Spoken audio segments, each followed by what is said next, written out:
L'histoire de Isobu dans Naruto. Isobu, également appelé Sambi, est une gigantesque tortue rouge et grise dont la tête est protégée par une carapace. Étant très simple psychologiquement, il se contente d'errer dans la mer et la plupart du temps ne cause pas de dégâts en dehors des bateaux qui pourraient le heurter. Il n'a même pas conscience de son propre potentiel. Son dernier Jinchuriki était un jeune garçon de Kiri, Yagura, qui n'était autre que le 4e Mizukage. Jeunesse. Dans l'anime, avant sa mort, Hagoromo a envoyé Isobu vivre dans un temple construit dans le but de le protéger dans une région entourant le grand lac brumeux qui deviendrait plus tard une partie du pays de l'eau. Pendant la première guerre mondiale Shinobi, Hashirama captura 8 des bêtes à queue et vendit Isobu et Saiken à Kiri lors du sommet des 5 Kage. Des décennies plus tard, Kiri ayant été manipulé par Madara Uchiwa, a scellé Isobu dans le shinobi de Konoha, Rin Nohara. Ils ont comploté pour que Rin soit ramené dans son village en tant que cheval de Troie, libérant le démon à queue pour faire des ravages à Konoha. Mais cela a échoué car Rin était consciente de cela,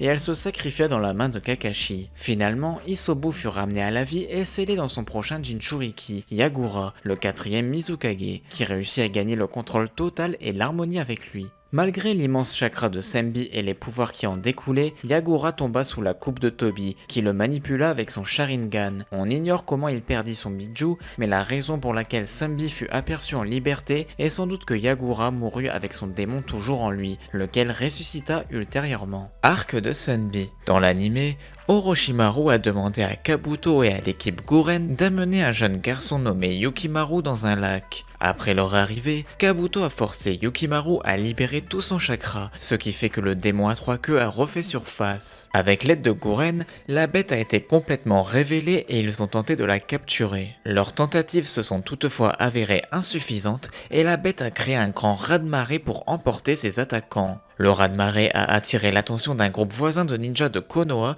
qui ont essayé d'utiliser la barrière de scellement à 4 coins pour piéger définitivement la bête dans sa propre dimension. Juste au moment où le scellement commençait à fonctionner, les ninjas de Konoha ont été interrompus par Gouren, ce qui a incité la bête à tous les attaquer. Yukimaru a pu calmer temporairement la bête, mais après qu'il soit devenu fatigué, la bête à queue a tourné son attention vers lui. Gouren et Naruto Uzumaki sont venus à sa défense, mais ont été avalés dans le processus. Avec l'aide de leurs alliés à l'extérieur, ils ont pu s'échapper et le ninja de Konoha a essayé une fois de plus de sceller la bête. Juste au moment où le scellement était presque terminé, Yukimaru, irrité par la mort apparente de Gouren, donna à la bête le pouvoir de se libérer de ses entraves. Isobu s'est déchaîné et a attaqué tout le monde à proximité. Ses tentatives d'attaquer Yukimaru cependant n'eurent aucun effet. Ce n'est que grâce à la technique de collaboration entre Naruto et ses crapauds que la bête a été chassée. La tentative de scellement a été laissée aux membres de l'Anbu, et les ninjas de Konoha restants sont rentrés chez eux. Deidara et Tobi de l'Akatsuki ont rapidement trouvé ces membres de l'Anbu et s'en sont débarrassés. Par la suite, Deidara et Tobi ont réussi à faire tomber le démon à 3 queues et l'ont capturé. Ils l'ont ensuite scellé dans la statue démoniaque. 4e grande guerre ninja. Isobu est apparu aux côtés des autres bêtes à queue afin de rencontrer Naruto. Ils ont par la suite été libérés, mais une fois que Madara a récupéré son Rinnegan, ils ont été scellés dans la statue. Plus tard, le chakra d'Isobu transféré à Naruto Pluto s'est manifesté dans le subconscient de Naruto avec les autres bêtes à queue pour parler avec le jeune Jinchuriki et l'esprit d'Hagoromo Otsutsuki. Là,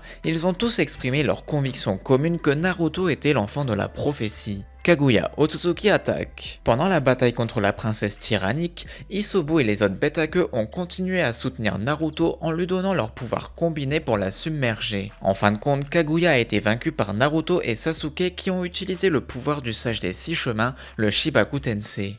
Après le combat, les bêtes à queue ont commencé à discuter de leur plan pour l'avenir, puisqu'elles étaient enfin libres. Sasuke cependant a fait connaître ses propres intentions, éliminer autant de personnes que possible qui pourraient entraver ses plans de diriger le monde à travers une révolution pour éliminer les systèmes shinobi actuels, y compris tuer tous les Kage et les bêtes à queue. Sasuke a rapidement maîtrisé les bêtes à queue avec son Rinnegan et les a scellés dans son Shibaku Tensei. Cependant, Naruto rassura les bêtes et en vainquant Sasuke, ils ont pu dissiper le Tsukuyomi infini et Sasuke a libéré Isobu. Nouvelle ère. Quand Urashiki Otsutsuki a commencé à cibler Shukaku pour son chakra, il a été déduit qu'il était intéressé par le chakra de toutes les bêtes à queue.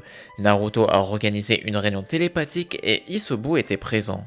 Arc de Kawaki. Dans l'anime, Isobu a été rassemblé avec les autres bêtes à queue alors qu'il sentait le chakra de Kurama disparaître après avoir sacrifié sa vie dans la bataille contre Ishiki Otsutsuki. Et voilà, c'est tout pour l'histoire de Isobu dans Naruto, j'espère que cette vidéo vous a plu, c'était Scarco, je vous dis à la prochaine, bye bye.